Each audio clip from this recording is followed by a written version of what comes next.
Did you know that most of the fear and anxiety we experience doesn't come from the actual events in our lives, but from how we perceive them? It's a concept that ancient Stoic philosophers mastered over 2,000 years ago, yet it feels more relevant than ever in today's fast-paced, constantly connected world.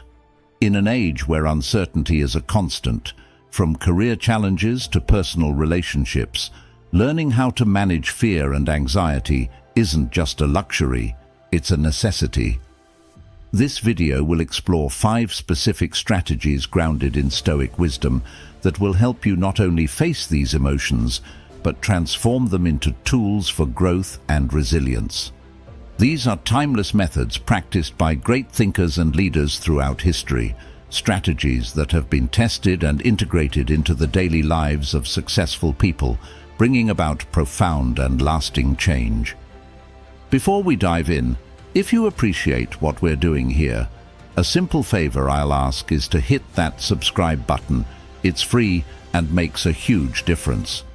And don't skip any part of the video, because each strategy builds on the next, and by the end, you'll have the tools to confront fear and anxiety with confidence and live a life anchored in strength and clarity. Let's get started and uncover how to overcome your fear and anxiety and take back control of your life. 1. Understanding fear and anxiety through Stoicism.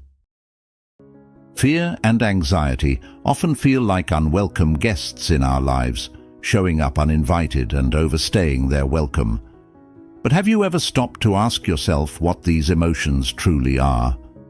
The Stoics would tell you that fear and anxiety are not the monsters we imagine them to be. Instead, they're signals, messengers that highlight our judgments about the world and the things we value. Understanding this is the first step toward managing them. Imagine you're standing on a stage, about to give a speech. Your heart races, your palms sweat, and your mind begins to spiral with what ifs. What if I forget my words? What if they laugh? What if I fail? The Stoics would pause and ask, why does this situation cause you anxiety? Marcus Aurelius, a Roman emperor and one of Stoicism's greatest teachers, believed it's not the situation itself that troubles you, but your perception of it. He wrote, "If you are distressed by anything external, the pain is not due to the thing itself, but to your estimate of it, and this you have the power to revoke at any moment." Fear, according to Stoicism, arises when we imagine losing something we value, our reputation, our safety, or our comfort. Anxiety, its close cousin, emerges when we anticipate this loss before it even happens. Both emotions feed off uncertainty, magnifying the unknown into something terrifying. But here's where Stoic wisdom shines. They teach us that we don't have to be ruled by these feelings. Instead, we can interrogate them, understand their roots, and decide whether they deserve our attention. One of the most profound lessons from Stoicism is the distinction between what is within our control and what is not. Epictetus, a former slave-turned-philosopher, put it simply, "Some things are up to us, and some things are not." You can't control how others will react to your speech, the weather on the day of an important event, or the twists and turns of life. But what you can control is your own mind, how you think about these situations, and how you choose to respond. When fear and anxiety show up, the Stoics would encourage us to ask ourselves, is this within my power? If it's not, then why waste precious energy worrying about it? Imagine carrying a heavy bag filled with things you can't use or need. This is what it's like to carry anxiety over things you cannot control. Letting go of that weight isn't just liberating, it's life-changing. But what about the things we can control? Stoicism doesn't encourage passive acceptance of fate. On the contrary, it urges us to take responsibility for our actions and thoughts. If fear arises from your belief that you're unprepared for a challenge, then prepare. If anxiety stems from uncertainty, focus on the steps you can take to navigate it. The Stoics believed in living actively, not reactively, and this proactive mindset can dismantle fear before it takes hold. There's another aspect to this that the Stoics understood deeply: the role of values. Fear often signals a misalignment between what we value and what we focus on.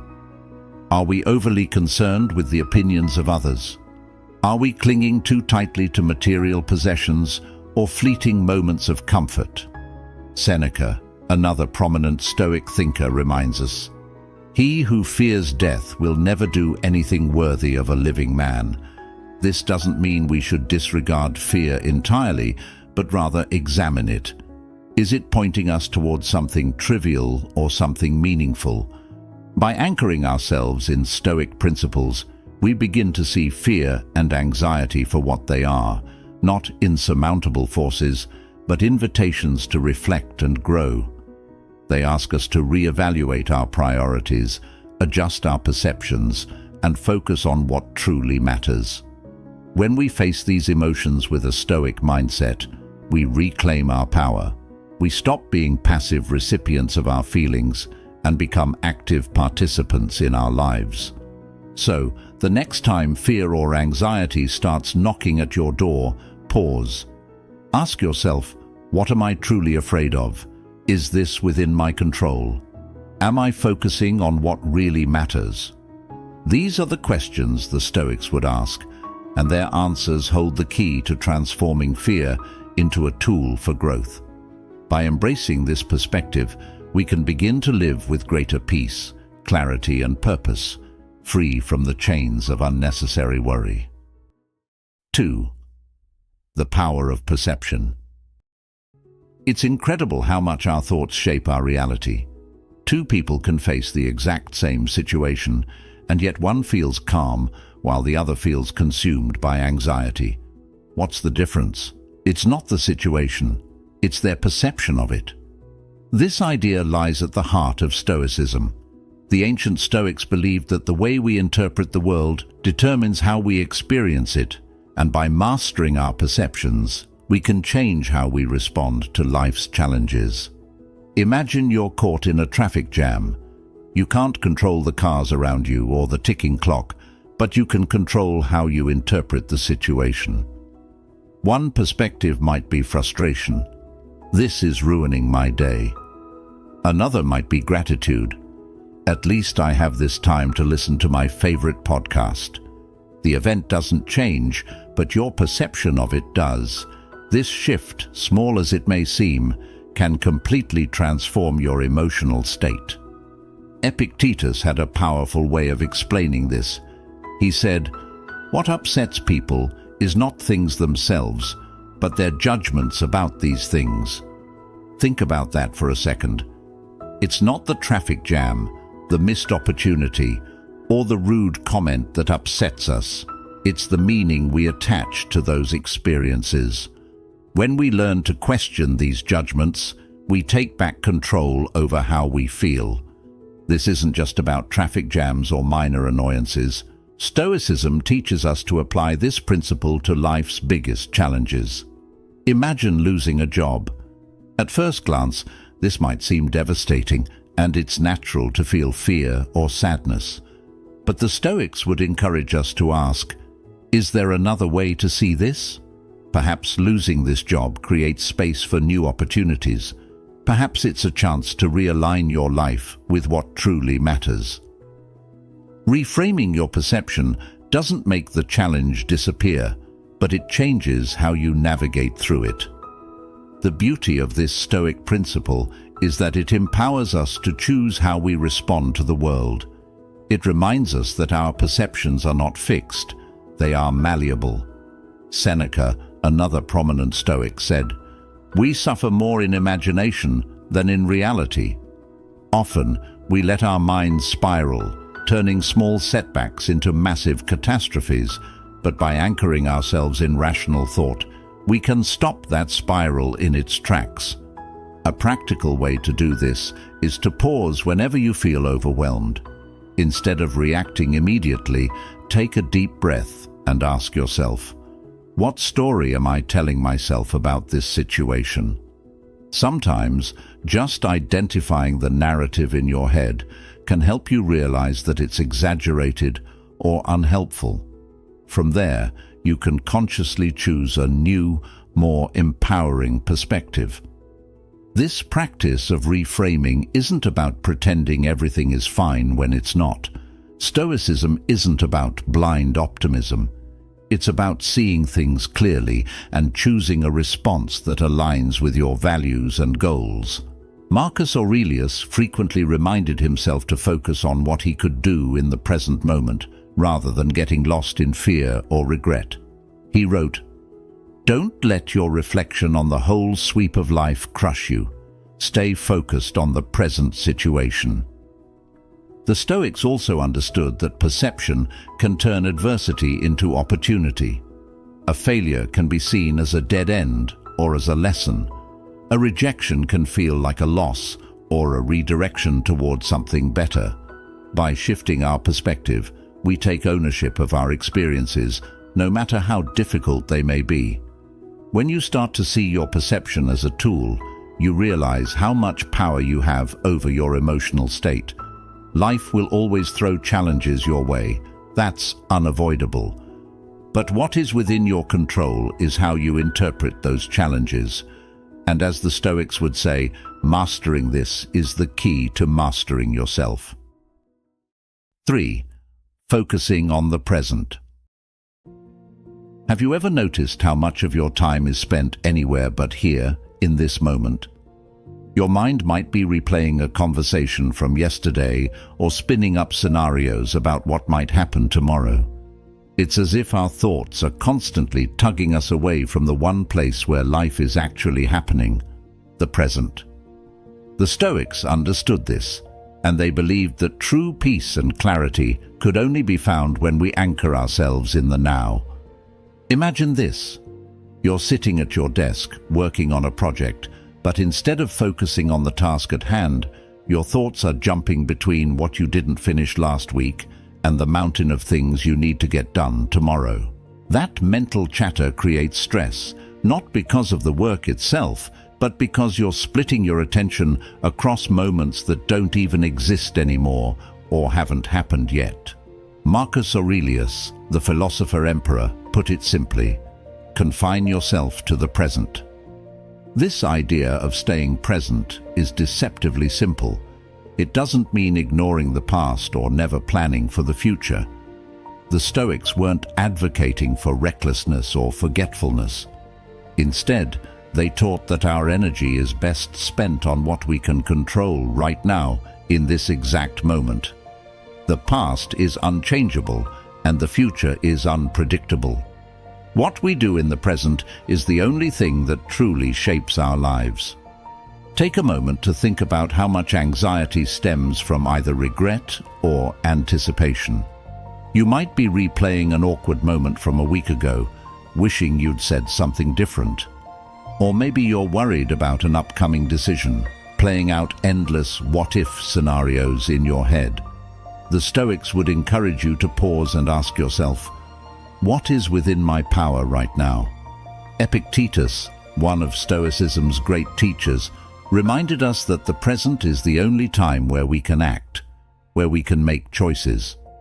Staying present doesn't just reduce anxiety, it enhances your experience of life. How often do we rush through our days without truly noticing them? We're so busy checking off tasks and worrying about what's next that we forget to appreciate the little things, the warmth of sunlight on our skin, the sound of laughter, or the satisfaction of completing a task well. The Stoics believed that by fully inhabiting the present moment, we can find joy and meaning even in the most mundane activities. One practice the Stoics used to stay grounded in the present was what we might call mindfulness today. They would remind themselves to focus on the task at hand, no matter how simple or complex it might be. Marcus Aurelius advised himself to do every act of your life as though it were the last act of your life.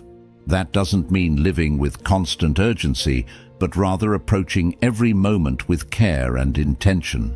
Even something as ordinary as eating a meal or having a conversation becomes richer when you're fully present. Another powerful Stoic tool is to break down overwhelming situations into smaller, manageable parts. Instead of worrying about everything that needs to be done, focus on the next step.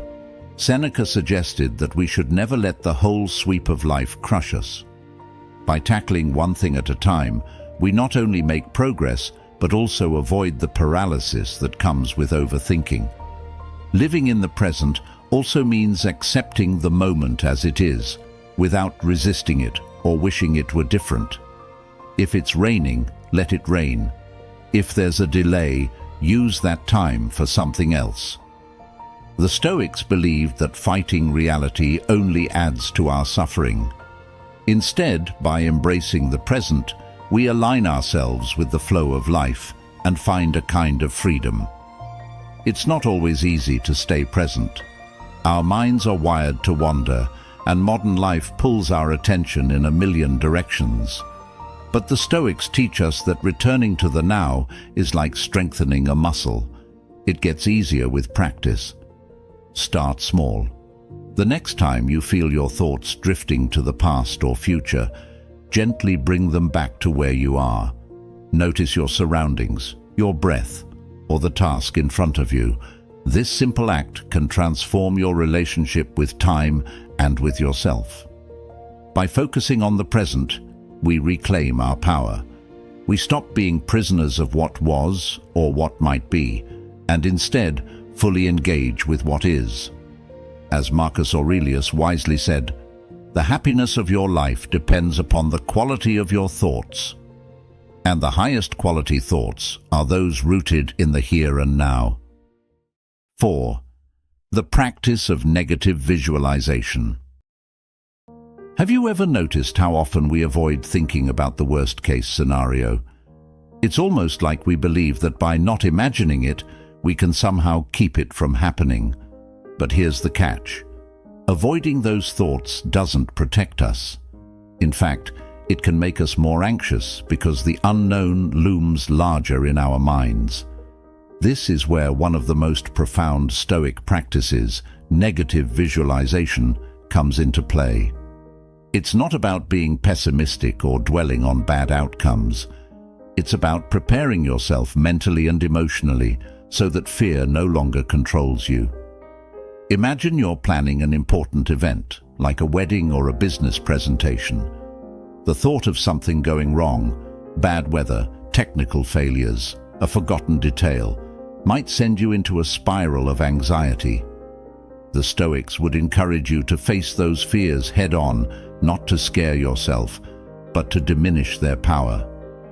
Seneca, one of the greatest Stoic thinkers, wrote, "He robs present ills of their power, who has perceived their coming beforehand." In other words, when we calmly consider what could go wrong, we strip those possibilities of their ability to overwhelm us. Negative visualization involves intentionally imagining the worst-case scenario, but here's the key. It's done from a place of calm, not panic. You think through what might happen and how you would respond. For example, if you're worried about losing a job, you might ask yourself, what would I do if that happened? How would I manage financially? What opportunities might this open up? By confronting the possibility, you start to see that it's not as catastrophic as it feels when it's just an unspoken fear lurking in the back of your mind. This practice doesn't just prepare you for life's challenges, it also has a surprising side effect: gratitude. When you imagine losing something important, like your health, your home, or a loved one, it makes you appreciate those things even more in the present. Marcus Aurelius, the Roman emperor and Stoic philosopher, often reflected on the impermanence of life as a way to stay grounded.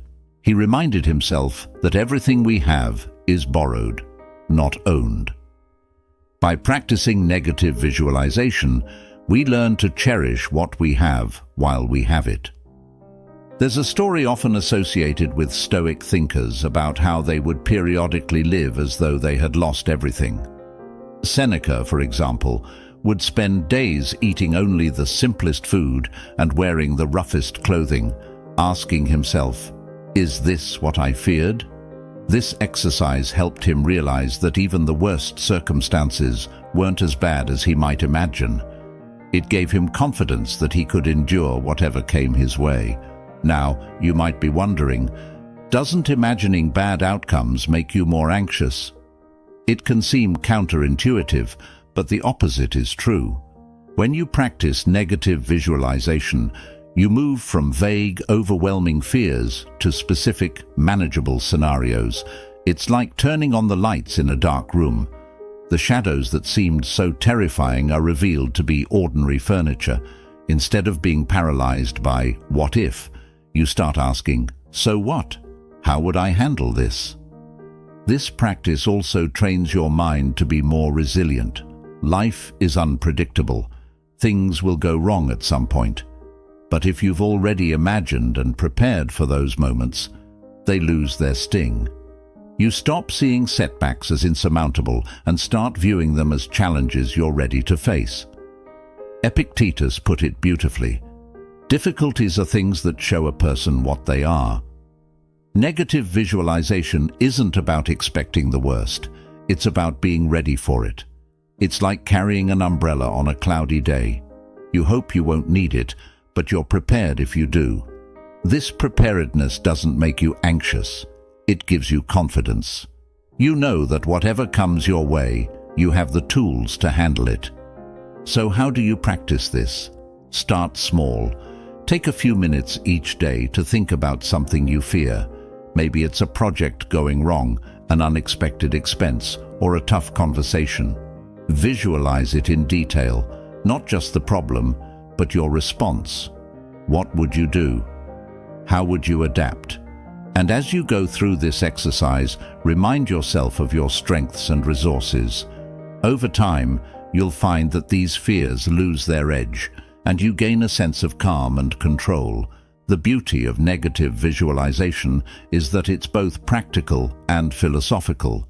It helps you prepare for life's challenges while also teaching you to appreciate life's blessings.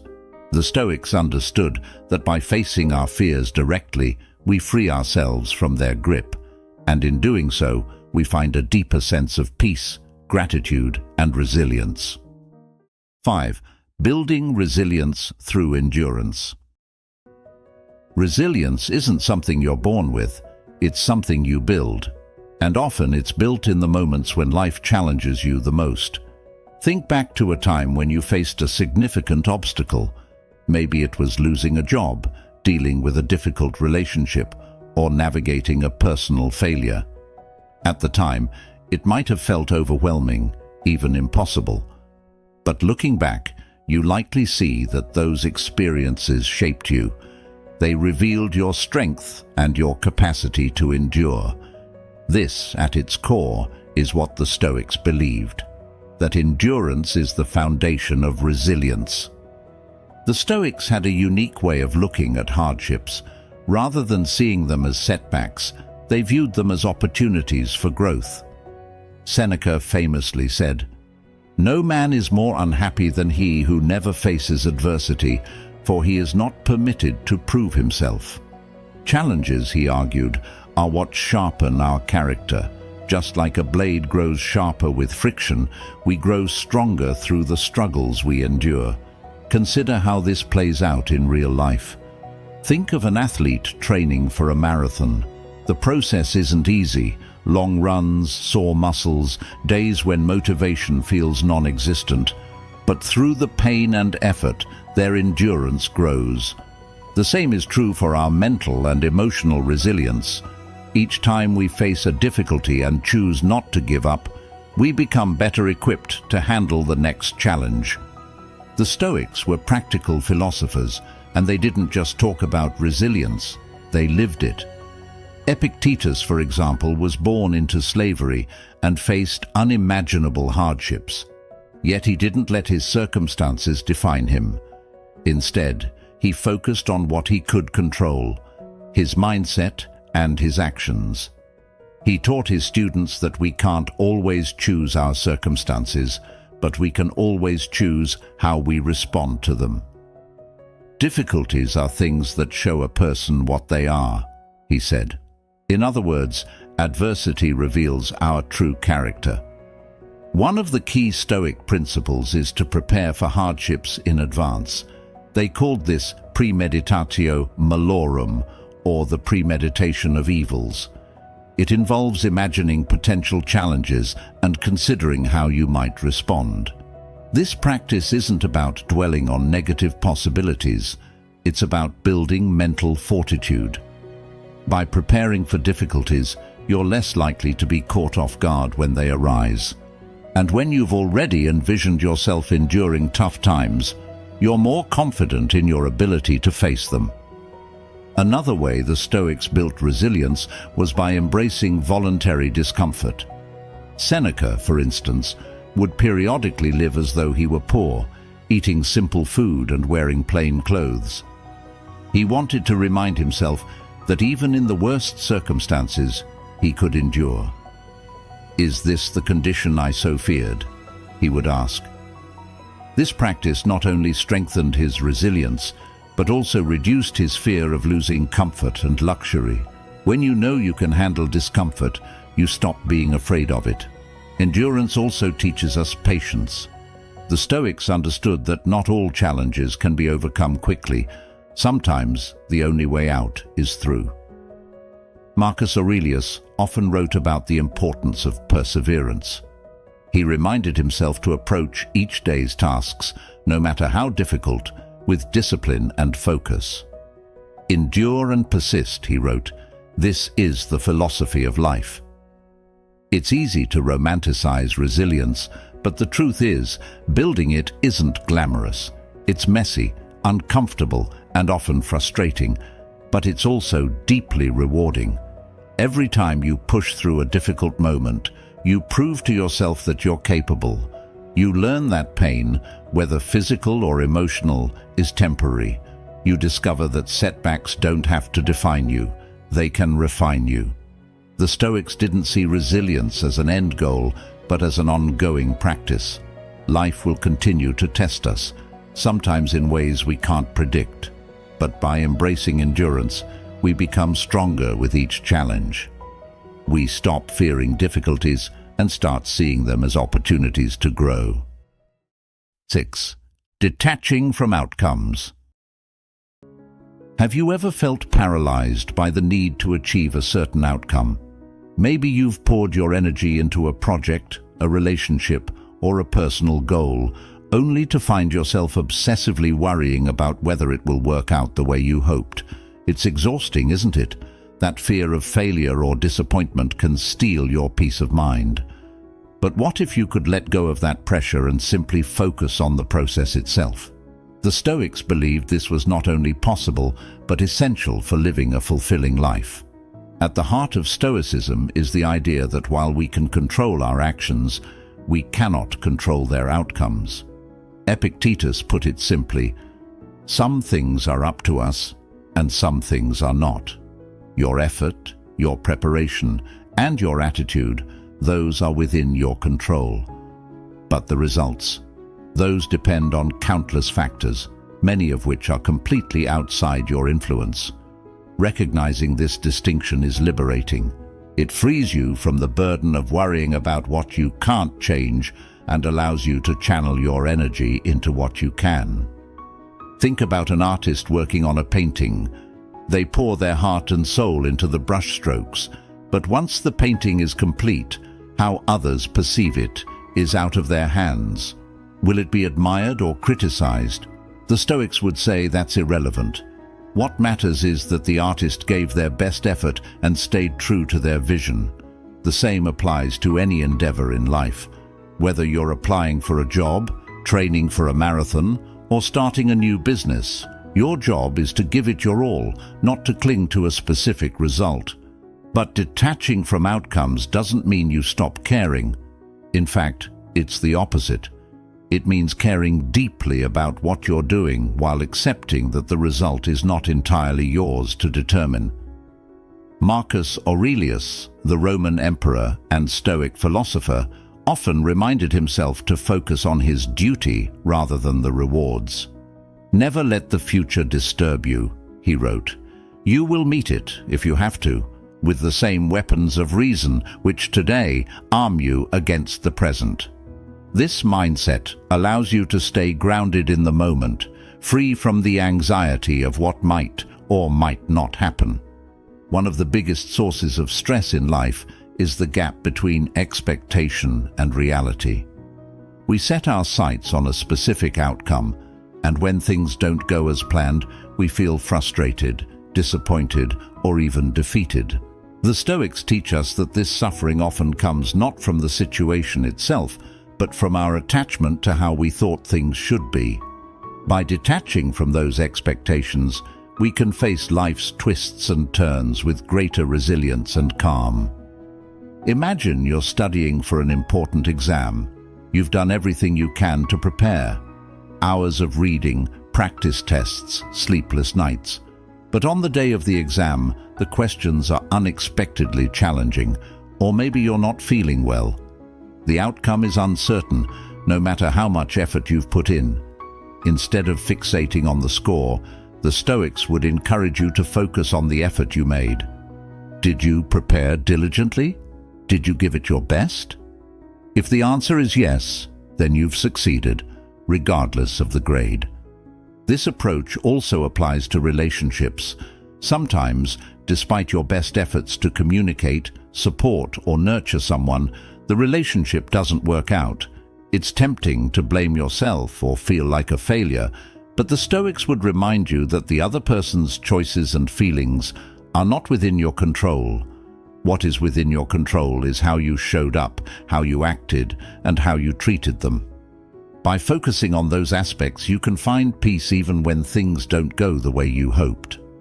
Detaching from outcomes is not about giving up ambition or goals. It's about anchoring your happiness and sense of self in the process rather than the result.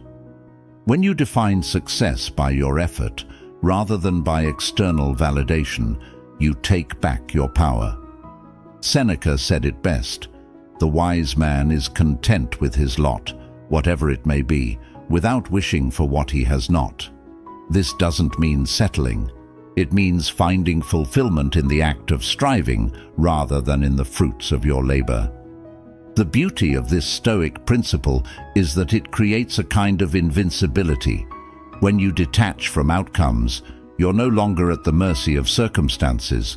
Whether you win or lose, succeed or fail, you remain steady because your value isn't tied to what happens, it's tied to how you live. 7. Living with courage. Courage is one of those qualities we all admire in others, but often hesitate to claim for ourselves. We think of heroes in movies, firefighters running into burning buildings, or activists standing up against injustice. And while those are undoubtedly acts of bravery, courage isn't reserved for extraordinary moments. It's something we're called to practice every single day, often in the quiet, personal battles that no one else sees. The Stoics understood this deeply. To them, courage wasn't about being fearless. It was about taking action despite the fear. Think about the last time you were afraid to do something important. Maybe it was speaking up in a meeting, confronting someone about an issue, or even starting something new, like a project or a relationship. That little voice in your head might have whispered, "What if I fail? What if I look foolish?" Fear can be so paralyzing because it plays on our most vulnerable emotions. But here's the thing: courage isn't the absence of fear. It's choosing to move forward in spite of it. As Seneca, the Stoic philosopher, said, "He who is brave is free." The Stoics believed that fear is a natural part of life. It's how we respond to it that defines us. Epictetus taught his students to focus on what's within their control. You might not be able to eliminate fear entirely, but you can control how you act when it shows up. He said, Don't hope that events will turn out the way you want. Welcome events in whichever way they happen. In other words, stop waiting for the perfect conditions or the moment when you feel completely confident. Take action now, even if you're scared. Courage isn't always about grand gestures. It's often found in the small, everyday decisions. It's the courage to say no to something that doesn't align with your values, even if it's uncomfortable. It's the courage to stand up for yourself when someone crosses a boundary. It's the courage to admit when you're wrong and make amends. These moments might not make headlines, but they shape your character and strengthen your spirit. One of the most powerful aspects of Stoic courage is the idea of embracing discomfort. The Stoics knew that growth and progress often require stepping into the unknown. Marcus Aurelius wrote, "You have power over your mind, not outside events.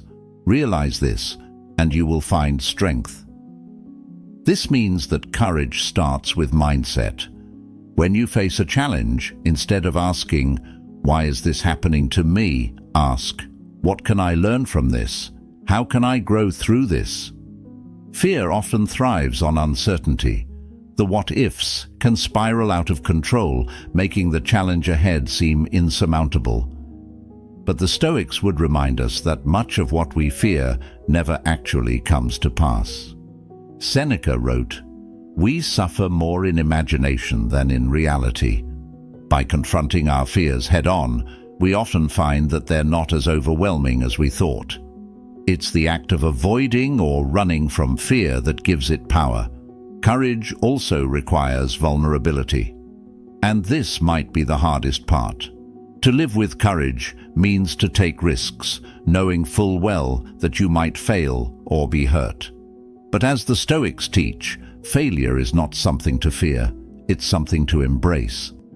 Every setback is an opportunity to learn and improve. Difficulties strengthen the mind, as labor does the body, Seneca wrote. When you stop fearing failure, you open yourself up to possibilities you might never have imagined. Another important aspect of Stoic courage is its connection to integrity. True courage isn't reckless or selfish.